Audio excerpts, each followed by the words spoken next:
तो जैसा कि पिछले एपिसोड में हमने देखा था, प्रिंस इवान याओ याओ अपने कमरे के लिए वापस लौट आते हैं। अब आगे, अब इधर अंदर आते ही टुनटुन इशारा करता है युवान की तरफ कि मुझे भूख लगी है। मिशन में यानी जहां पर ये पहले गया था, अच्छा खासा इसने भी फाइट किया था और युवान इससे कहता भी है क्योंकि इसने कुछ कुछ समय पहले युवान को अपना एसेंस ब्लड भी दिया था कि मैं तुम्हारे लिए पूरा 100 फ्रैग्रेंस से अच्छा खासा ऑर्डर करवा देता हूँ। टुनटुन ये सुन करके काफ़ी एक्साइटेड हो जाता है।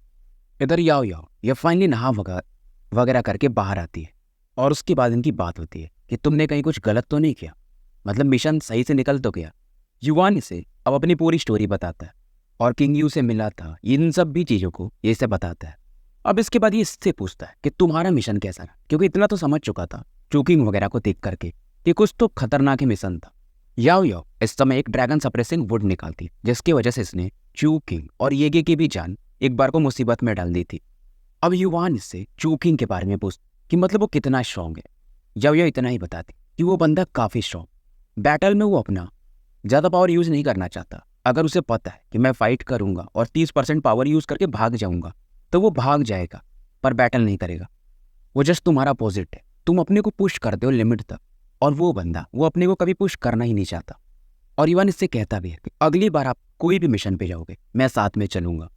याओ हंस के हाँ में सर हिला देती है और पहली बार इसके भी चेहरे पर अंदर ही सही पर एक इमोशन को देखा जा सकता था।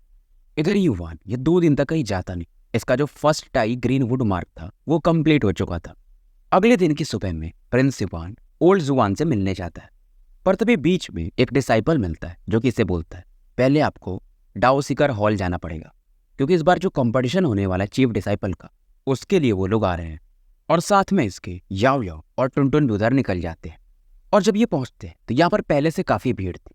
यहाँ पर लू सॉन्ग की टीम और लू होंग की भी टीम थी और इस बैटल को जो जज करने वाले थे एक एल्डर लू करके थे, वो भी आए हुए थे। और उन्हीं को ये तीनों सीनियर्स अपने डिसाइपल्स का नाम बता रहे थे कि कौन कौन से इनके बच्चे इस चीफ डिसाइपल कंपटीशन में भाग लेने वाले हैं। लू सॉन्ग नाम बताते हैं कि मेरी तरफ से लू यान, हान यान और हान यू रहेंगे। टीचर शैन भी बता कि इनकी तरफ से जाओ टाई, जांग यान। 2 नाम तो सही था और जब ये तीसरा नाम लेते हैं जाओ युवान तो बहुत सारे लोग हैरानी से प्रिंस युवान की तरफ देखने लगते हैं और युवान भी उन दोनों लोगों के साथ आगे जाके खड़ा हो जाता है। अब एल्डर लुहोंग जब ये चीज़ देखते हैं तो उन्हें काफ़ी हंसी आती है, पर कैसे भी करके ये कंट्रोल करते और लुहोंग ज्ञान भी देता है टीचर शेन को, पर बदले में टीचर शेन भी इससे अच्छी खासी चीज़ें सुनाते हैं। बारी आती लुहोंग की और ये इस बार टोटल 6 पार्टिसिपेंट अकेले का डिसाइड कर लेता है अपनी तरफ से। इसके टीम में जो सबसे टॉप प्लेयर था वो था वान होंग और बाकी भी लोग। फाइनली जो एल्डर लू आए हुए थे वो यहाँ से निकल जाते हैं। युवान हंग मजे लेता है और यहाँ से ये निकल जाते। इसके बाद लू यान ये आगे आती है, जाओ टाई और जांग यान से कहती कि तुम लोग 2 लोग तो ठीक हो, पर इस युवान को क्यों ले लिए, ये अभी बच्चा है। युवान इसकी बात सुनता है पर कुछ बोलता नहीं। ये जानता था कि कंप्लेन करके कोई मतलब नहीं है, तो ये अपनी ट्रेनिंग के लिए यहाँ से निकल जाता है। लुयान को भी काफी गुस्सा आता है क्योंकि ये ज्ञान दे रही थी और प्रिंस इवान यहाँ से निकल जाता है, इसे फर्क ही नहीं पड़ता है। और ये गुस्से में कहती भी है कि कुछ चीजें इसने क्या जीत ली, ये काफी घमंडी भी हो गया है। और रास्ते में इसे याओ याओ बताती भी है कि तुम्हारे युवान ब्रस काफी स्ट्रांग हो गया, फिर भी उसकी मदद से भी तुम युवान होंग को फिलहाल के हिसाब से नहीं हरा पाओगे। और उन्होंने जानबूझ करके 6 लोगों को सेलेक्ट किया है लू होंग की टीम ने, ताकि जो बाकी 5 है तुम्हारी टीम और एल्डर लू सॉन्ग की टीम को आराम से हरा देगी। और याओ याओ पूछती है क्या मुझे भी इसमें भाग लेना चाहिए, तुम कहो तो, पर फिलहाल युवानी से मना कर देता है। अब इधर फाइनली ये दोनों ओल्ड जुबान के घर के बाहर पहुंच जाते हैं और ओल्ड जुबान जैसे ही याओ याओ को देख ये हैरान रह जाते, इतनी सुंदर लड़की, शायद इनकी उम्र काफ़ी हो चुकी थी पर इतनी सुंदर लड़की इन्होंने कभी देखा नहीं था। और युवान इनसे कहता भी है कि एल्डर ये हमारे काम में डिस्टर्ब नहीं करेगी। ओल्ड जुबान युवान को देखते हैं और समझ जाते कि इसका टाई का फर्स्ट मार्क ये बन चुका है। और ये भी कहते कि अगर वो एल्डर, जिसको कि बच्चा भी कहते हैं, यानी होंगिया पीक के जो पीक मास्टर है, वो तुम्हें देखता ना तो तुम्हें उठा के ले जाता, तुम्हें अपना डिसाइपल बना लेता। अब ओल्ड जुबान युवान को लेकर आगे बढ़ते हैं। थोड़ी दूर पर एक काफ़ी बड़ी सी नदी थी जहाँ पर ये ऐसे लेके पहुंच चुके थे और यहाँ पर पहाड़ी 2 ड्रैगन्स देखे जा सकते थे। बेसिकली ये पत्थर का बना था और उसमें से जो ऑरा निकल रही थी वो काफ़ी पावरफुल थी। एक साइड जो था वो वाटर एलिमेंट था, दूसरे साइड जो था वो फायर एलिमेंट था।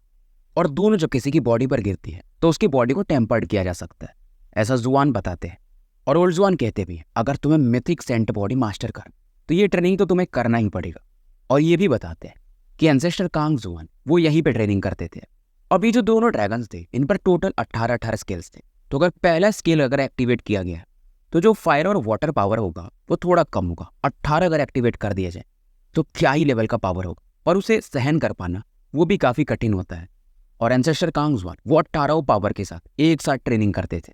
युवान फाइनली इस नदी में कूद जाता है और ओल्ड जुआन वाटर और फायर एलिमेंट को यहाँ पे एक्टिवेट कर देते हैं। और जैसे युवान को ये पावर टच करता है ये अलग ही लेवल का चिल्लाता है। अब क्योंकि वाटर एलिमेंट और फायर एलिमेंट तो जैसे इसके बॉडी से भी टच होता था चारों तरफ भाप से बनने लगते थे और एक अलग ही लेवल का पावर इसके पोर्स में एंटर कर जाता था।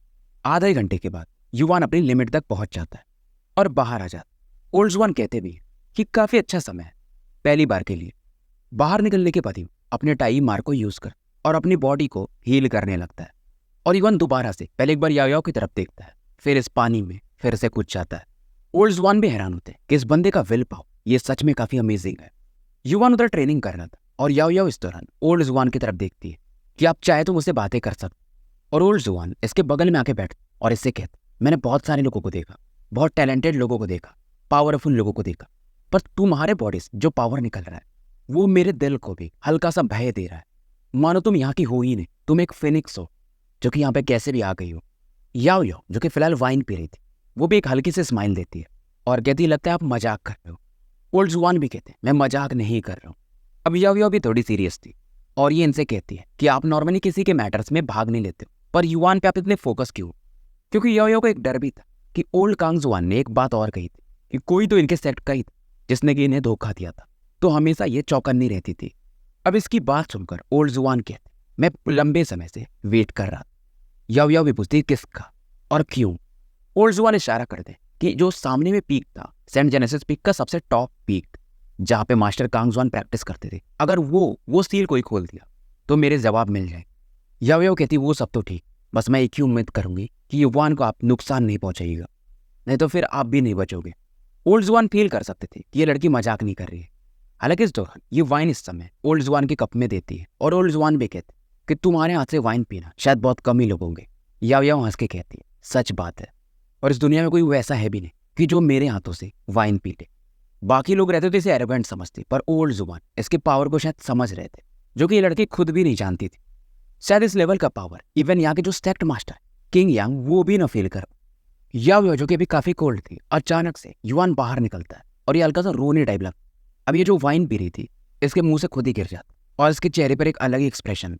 ओल्ड जुबान भी हैरान थी कि शायद सबका एक वीकनेस होता ही है और इस लड़की का ये लड़का है। इधर समय बीतते जाता और बहुत सारे बच्चे अब चीफ डिसाइपल के कंपटीशन के लिए तैयार हो रहे थे, क्योंकि हर एक पीक पर यह कंपटीशन होने वाला था।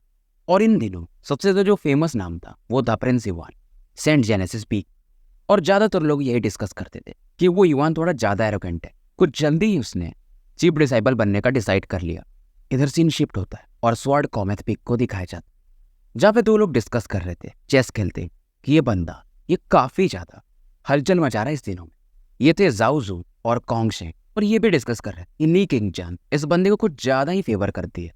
जाओ जू ज़्यादा पैनिक कर रहा था, पर कॉन्ग शेंग कहता अरे एक ही हेवन मिशन में तो गया है वो, ज़्यादा टेंशन क्यों ले रहे हो, वैसे भी उसके अच्छे दिन अब भरने वाले हैं। एल्डर लू होंग अब उसको मजा चखाने वाले हैं, क्योंकि उनका जो डिसाइपल है यांग हुआन वो काफ़ी पावरफुल है। और इस दौरान कॉन्ग शेंग को दिखाया जाता जो कि अभी काफ़ी गुस्से में ये चू किंग की बात कर रहा था कि जब भी मैं उसको डुएल के लिए ललकारता हूँ वो हर बार रिजेक्ट कर देता है। मैं लेटर भेजता हूँ वो उसे भी एक्सेप्ट नहीं करता है, क्योंकि कॉन्ग शेंग नंबर 2 पे था और चू किंग नंबर 1 पे। तो हमेशा से कॉन्ग शेंग यही चाहता था कि चू किंग को हरा के मैं नंबर 1 बन जाऊँ, पर चू किंग ऐसा बंदा था कि वो बैटल करना ही नहीं चाहता था। चाहे कितना भी कॉन्ग शेंग भद्दी भद्दी गालियाँ लिखते हैं, ललकार थे, पर मानो चू किंग को फर्क ही नहीं पड़ता था और वो कहीं छुप के बैठ जाता था। इधर सीन शिफ्ट होता है और जेनेसिस रिजर्वायर को दिखाया जाता, जहाँ पर ली किंग चान और बाइडी ये पानी के मजे ले रही थी और डिस्कस कर रही थी कि युवान भी सुना मैंने इस बार चीफ डिसाइपल के कंपटीशन में पार्टिसिपेट कर रहा है। अब जैसे बाइली बता रही थी, इसकी बात सुनकर किंग चान हैरान थी कि तुम भी उसकी तारीफ कर रही हो, मतलब तुम्हें भी लगता है कि वो इस बार फिर से कुछ कर सकते। पर ली किंग चान का ये मानना ये बैटल काफी टफ होने वाला है। इधर सीन शिफ्ट होता है, समय बीत रहा और डिस्कशन हॉल को दिखाया जाता और यहाँ पर जो स्नो लोटस की पीक मास्टर थी लियू लियानी वो बैठी हुई थी और ये भी कह रही थी कि जो सेंट जेनेसिस पीक का माहौल है वो फिलहाल सही नहीं है और ये सबसे ज़्यादा विरोध एल्डर लू होंग की करती थी, क्योंकि वो बंदा सेंट जेनेसिस पीक का था नहीं, स्वॉर्ड पीक से यहाँ पे आया था और अपना एक छत्र राज करना चाहता था। और इन्हीं के पास जो हर एक पीक के डिसाइपल्स थे जो कि इस कॉम्पिटिशन में भाग लेने वाले थे, उनके नाम थे। और इनका ये मानना, क्योंकि लू होंग 6 लोगों को भेज रहा है, तो कहीं ऐसा ना हो कि सेंट जेनेसिस पीक दूसरा वाला स्वॉर्ड पीक बन जाए, मतलब स्वॉर्ड पीक का ही उस पर अधिकार हो जाए। पर इस समय लिंगसुन ये भी थोड़ा सा ज्ञान देने लगा। ये स्वॉर्ड पीक का बंदा था और हमेशा से लिंगसुन और न्यू लियानी इन दोनों का बनता नहीं था। दोनों यहाँ पर गुस्से में थे और अपने लॉ डोमेन पावर को यूज करने लगा। दोनों का अब धीरे धीरे लॉ डोमेन बनने लगा था। लॉ डोमेन जो पावर होता है काफी हाई लेवल का पावर है, पर जैसे दोनों अपने पावर को रिलीज करते हैं, यहाँ पर एक आवाज आती है। ये थे सेक्ट मास्टर किंग यान कि तुम लोग एकदम बच्चों के जैसे लड़ते हो। और साथ में ओल्ड मास्टर लाइटनिंग पीक के ली जुन भी बीच में आ जाते हैं। और ली जुन भी कहते हैं अब जो होना है वो तो हो चुका है, मतलब जैसे लोग पार्टिसिपेट कर रहे हैं वो कर रहे हैं, फिलहाल हम ये भी से चेंज नहीं कर सकते। सेक्ट मास्टर किंग यांग भी इसी बात से सहमत। लिu लियानी का एक ही मानना था कि इस चक्कर में लिंगजुन का जो कद है वो बढ़ता जाएगा। और यहाँ पर एक बैट सा लगता है और लिंगजुन इसे मान लेता है कि अगर ये लोग यानी लू होंग का जो फैक्शन है वो हार गया तो ये जो रिसोर्सेस लेता है उसका एक 5वां हिस्सा ये अब से नहीं लेगा। जाने से पहले लिu लियानी ये भी कहते कि लिंगजुन तुम जितना कॉन्फिडेंट हो कि तुम ये बैटल जीत जाओगे, यानी लू होंग जीत जाएगा और तुम्हें 1/5 रिसोर्सेस वो मिलने लगेंगे, क्या पता इस बार कुछ चमत्कार हो जाए। पर लिंगजुन भी ये सुन के हंस, चमत्कार ऐसा कभी नहीं होता। समय बीतते जाता है और 1 महीने से ऊपर का समय अब निकल चुका था। इधर युवान को दिखाया जाता है जो कि अभी भी लगातार वहां पे ट्रेनिंग कर रहा था। हालांकि वाटर की और फायर की को झेल पाना काफी मुश्किल था, पर समय के साथ अब इसकी बॉडी अडेप्ट करने लगी थी और इसकी बॉडी पर एक हल्का सा वो जेड लाइट को देखा जा सकता था। जो भी इसकी बॉडी में इम्प्योरिटीज थी अब वो धीरे धीरे रिजॉल्व हो चुकी थी। और युवान को समझ में आता कि इसको फायर और वाटर की का इंटेंसिटी बढ़ाना पड़ेगा, नहीं तो ऐसे ये शायद इसके फर्स्ट लेवल पे भी ना पहुंच पाए। और ये ओल्डर जुआन से कहते कि आप वाटर एंड फायर लेवल को एक लेवल से बढ़ा दो। अब ये सुनकर के ओल्डर जुआन भी हैरान थे कि अभी ये तुमसे झेलना नहीं हो रहा है और तुम सेकंड लेवल का वाटर एंड फायर की यूज करना चाहते हो, इसमें काफी रिस्क है। पर युवान मानता है। अब ओल्डर जुआन इसको सेकंड लेवल पे एक्टिवेट कर देते हैं। अब जो वाटर का फायर था मतलब पावर था और फायर का पावर ये काफी इंटेंस हो चुका था और युवान की बॉडी को ये ब्लास्ट करने लगता है और एक भयंकर लेवल का इंटेंस पेन युवान अब फील करने लगता, मानो उसकी बॉडी जलने लगी हो, यानी चमड़ी भी इसको उधड़ने लगती है।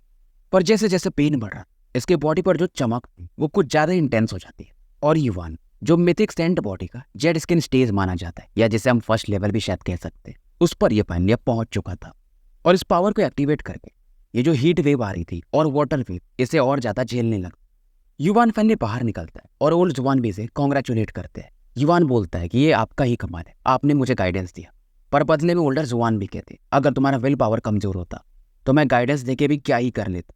और युवान इनसे कहते अब कुछ दिन ही बचे, पर मैं यहाँ पे रुकना नहीं चाहता, मतलब इस लेवल पे मैं अपनी ट्रेनिंग को और इंटेंस करना चाहता हूँ। उम्मीद है कि एल्डर मुझे सपोर्ट करेंगे। ओल्ड जुआन भी कहते हैं अगर तुम तैयार तो मुझे क्या ही दिक्कत। युवान इस दौरान कहता है मुझे एक और आपसे रिक्वेस्ट करना है, क्या मुझे आप दोबारा से उस ड्रैगन ट्री के करीब ले जा सकते हैं? मेरा जो वुड मार्क मतलब जो पावर था वो लगभग खत्म ही चला है। ओल्ड जुबान भी कहते पागल हो गया, वो ट्री अगर जाग गया तो ना तो तुम बचोगे ना तो मैं, और वैसे भी उस ट्री को कल्टीवेट करना काफी मुश्किल माना जाता है। ओल्ड जुबान कहते ठीक है, थोड़ी देर सोचने के कि कल आना, पहले रेस्ट कर लो, हम चलेंगे उस पेड़ के पास। बस यही उम्मीद करता हूँ कि वो पेड़ कुछ ज्यादा ही वायलेंट ना हो जाए। इधर युवान नीचे की तरफ बढ़ता है और रास्ते में से 1-2 लोग टकराते और इनमें से एक था शेन वांजे, जो कि इस समय थोड़ा पैनिक में था और युवान को देखकर काफी खुश होता है कि फाइनली आप वापस तो आए। और ये लोग बताते हैं कि जो लू होंग के डिसाइपल्स है वो कुछ ज्यादा ही एरोगेंट एक्ट कर रहे हैं और हमें बुली कर रहे हैं, क्योंकि उनको लगता कि जो यांग वांग है वो इस कॉम्पिटिशन को जीत जाएगा, तो वो लोग यहाँ के एक तरह से मेन डिसाइपल बन जाएंगे और हम साइड डिसाइपल्स। और एक बंदा है उनकी टीम में वो हाई करके जो ज्यादा ही हमें परेशान कर रहा है, क्योंकि वो हाई को पता है कि शेन वांजे प्रिंस युवान का दोस्त, तो जहाँ पे शेन वांजिंग वगैरह कल्टीवेट करते हैं वहां पर वो हाई आया था और इसे धमकी भी दिया था कि अगर वो तुम्हारा साथी तुम्हें बचाने नहीं आया तो मैं तुम्हें उठा के यहाँ से माउंटेन से फेंक दूंगा। बाकी लोग कहते हैं अगर आप कहो तो हम सीनियर जाओ टाई को इन्फॉर्म कर दे, पर युवान मना करता, उसकी कोई जरूरत नहीं है, चलो वो हाई से मिल के आते हैं, क्योंकि ये भी देखना चाहता कि वो हाई कितना कैपेबल है जो इतना एरोगेंट एक्ट कर रहा है। उधर लू होंग की टीम को दिखाया जाता, पर आगे में एक बंदा ब्लू कपड़ों में खड़ा था और इसी का नाम था वू हाई। और जो अभी चीफ डिसाइपल कॉम्पिटिशन होने वाला था, ये उनमें से एक, जैसे कि लू होंग ने सेलेक्ट किया था, ये जो 6 लोग थे उनमें से। सेन वानजिन को वापस आता देख ये हंसता है कि लगता है तुम्हारा वो साथी युवान एक डरपोक इंसान है जो कि तुम्हें बचाने भी नहीं आता। वानजिन भी से कहते आप मुझे बुली क्यों करते हो? मैं वैसे भी आपसे माफी मांग चुका हूँ, मैंने कोई गलती भी नहीं किया। मैं आपकी नज़र में काफी कमजोर भी हूँ, तो क्यों परेशान करते हो? बदले में चाहो तो मैं आपको कुछ कंपनसेट भी कर दूँ। अब इधर वो आई गुस्से में शेन वानजिन पर अटैक करने के लिए बढ़ता है। बाकी भी जो लोग टीचर शेन के जो डिसाइपल वो बोलते हैं कि सीनियर जाओ उठाई या जाओ यांग को बुला लो, जांग यांग को। इधर एल्डर लू सॉन्ग के भी जो डिसाइपल्स थे वो इस बैटल को देख रहे थे। इन्हें मालूम था कि वानजिन की लगने वाली है, पर जैसे ही वो आई अटैक करने के लिए आगे बढ़ता है अचानक से एक बंदा इसके सामने प्रकट होता है। लू यान भी पहले से जानते कि शेन वानजिन तो बहाना है, एक्चुअली में वो आई उस युवान को टारगेट कर रहा है। और वो जो अटैक शेन वानजिन पर पड़ रहा अचानक से कुछ रेसे टाइप आती हैं और वानजिन को पीछे खींच लेती है। वो आई देखता है तो कहता है कि फाइनली तुम आ ही गए। वो आई युवान से कहता तुम्हारे पास 2 ऑप्शन है, मुझे कुछ कॉम्पनसेट करो और साथ में जो तुम चीफ डिसाइपल में भाग लेने यहाँ से हट जाओ। तीसरा ऑप्शन यही रहेगा कि तुम्हारे मैं पैर तोड़ दूँ। युवान इसकी बात सुनता है पर इसके चेहरे पर एक अलग स्माइल था, एक शांति थी। लू यान भी इस बैटल को अब ध्यान से देखने के लिए फोकस हो चुकी थी क्योंकि युवान ने वो जो बैट लगाया था उस बंदे ने इसे ये मान लिया था। इधर युवान वानजिन को समझाता है, इसे पीछे हटाता और कहता है टेंशन मत लो, मैं हूं ना।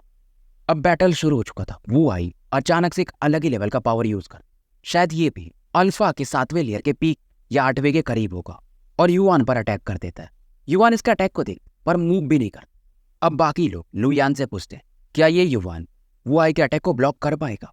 लुयान देख रही थी और कहती बिना अपने उस जेनेसिस वेपन के मेरे हिसाब से मुश्किल है। इधर युवान अपनी इथेरियल फॉर्म को एक्टिवेट कर चुका था और कई सारे शॉर्ट टाइप अटैक प्रिंस युवान की तरफ बढ़ रहे थे। पर जो भी शॉर्ट अटैक्स युवान अपना स्पीड एक्टिवेट कर इथेरियल फॉर्म के साथ इसे टच भी नहीं कर पाते और ये सीधा वो आई के करीब पहुंच जाता है। वो आई भी यहाँ पर एक lightning short shadow attack use करता है पर युवान को फर्क नहीं पड़ता। ये सीधे इसे हेड ऑन लेना चाहता था। वो आई भी हंसता है कि ये सच में बेवकूफ है मेरे से, और वो भी हेड ऑन बैटल। युवान यहाँ पर अपने 5 उंगलियों को मोड़ता है, एक मुक्का बनाता है और जो वो आई का स्वॉर्ड अटैक था उसे पलक झपकते ब्लॉक कर देता है। सोचो स्वॉर्ड अटैक और ये बंदे ने अपने हाथ से ब्लॉक कर दिया था। लोग यहाँ पर हैरान थे। लू यान इससे भी समझ में नहीं आ रहा था अचानक से फिर से कैसे इतना स्ट्रांग हो गया। अब इस अटैक को काउंटर करने के बाद युवान तुरंत ही एक अलग ही लेवल का पावर बनाता है, अपने हाथों में फोकस करता है और वो आई की तरफ दे मारता है। वो आई हालांकि ये डिफेंसिव अटैक्स अपने आसपास एक बैरियर क्रिएट कर देता है पर युवान का पंच इतना पावरफुल था कि इसके डिफेंसेस को तोड़ते हुए सीधा इसके चेस्ट से टकराता है और ये काफी दूर पीछे जाके कटी पतंग के समान गिर जाता है। खून की उल्टी इसकी शुरू हो चुकी थी और लोग जो भी थे वो समझ नहीं पा रहे थे क्या ही बोले। एक पंच और वो आई इसे नहीं संभाल पाया। युवान भी इसकी तरफ देखता है कि यार ये मेरा वेस्ट हो गया टाइम, मतलब तुम मेरा एक मुक्का भी नहीं संभाल सकते और तुम्हें एक्टिंग करना है पावरफुल बनने का। लोग इस बात पर हैरान थे क्योंकि जो प्रिंस युवान उसका जो अल्फा लेयर का पावर था वो अभी भी 4th स्टार में ही था, कुछ भी नहीं बढ़ा था, पर इसका पावर पहले से ज्यादा इतना पावरफुल कैसे हो गया? और युवान ने तो अभी अपने जेनेसिस वेपन को भी नहीं यूज किया, यानी युवान ब्रश को। इधर युवान भी अपने इस पावर को फील करता है और समझ रहा था ये जो कमाल है इसके मिथिक सेंट बॉडी का है, लिटिल मिथिक सेंट बॉडी। और युवान इस समय इस वो आई से कहता है तुम ही थे ना वो जिसने सेन वानजिन को परेशान किया था, तो ये तो होना ही था। वो आई भी बदले में कहते कि ज्यादा खुश मत हो, मुझे पता नहीं था कि तुम्हारा पावर इतना है, नहीं तो मैं तुम्हें आराम से हरा देता, मैं बस ऑफ गार्ड। अब युवान बदले में फिर से गुस्सा था और एक चमाट इसे दे मारता है।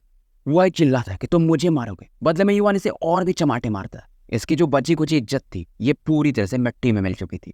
जब तक वो आई शांत नहीं होता तब तक युवान इसे चमाट मारते रहता है। लोग भी अब समझने लगे कि युवान ऐसी वेला बंदा नहीं है और जो इसके दोस्तों को छेड़े उसे युवान कभी छोड़ता भी नहीं है। इधर वो आई ये फाइनली माफी मांग लेता है, इसे मालूम था क्योंकि युवान इसे चमाटे मारते जा रहा था। युवान कहता है माफी मांगना काफी नहीं है।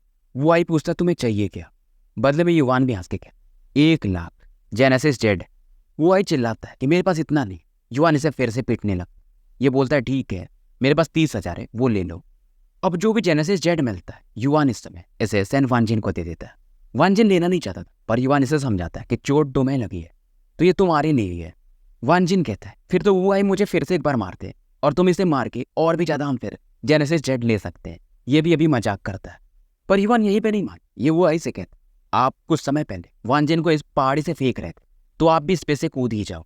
वो आई को भी गुस्सा आता है कि तुम चीजों को ज्यादा आगे लेके जा रहे हो। और युवान जैसे अपना पावर रिलीज कर रहा था यहाँ पे एक अलग ही लेवल का पावर युवान भी फील करता है और एक आवाज आती है कि युवान इसे जाने दो। और ये था युवान होंग, ये वही बंद जो कि शायद चीफ डिसाइपल के लिए टॉप लेवल का प्लेयर माना जा सकता है। अब इसे देखकर वान जिन थोड़ा नर्वस हो जाता है क्योंकि युवान हुआंग सच में ज़्यादा पावरफुल था। इधर वो आई और युवान से कहता है कि अब लेट हो चुका है, अब आएगा तुम्हें मजा। अब ये सुनते ही प्रिंस युवान ये मानता नहीं और एक और मुक्का वो आई को दे मारता है कि मुझे किसी से फर्क नहीं पड़ता, चाहे सामने कोई भी आ जाए। और इस पंच से वो आई इस पहाड़ी से नीचे जाके गिरता है। अब इसे मारने के बाद प्रिंस युवान होंग की तरफ देखता है और कहता है, सीनियर ब्रदर आप कुछ कह रहे थे। लोग भी हैरान थे, मतलब इस बंदे को फर्क ही नहीं पड़ता है, चाहे सामने कोई भी हो। लू यान इसका चेहरा देखने लायक। युवान होंग भी कहता है कि युवान क्या तुम मुझे प्रोवोक कर रहे हो।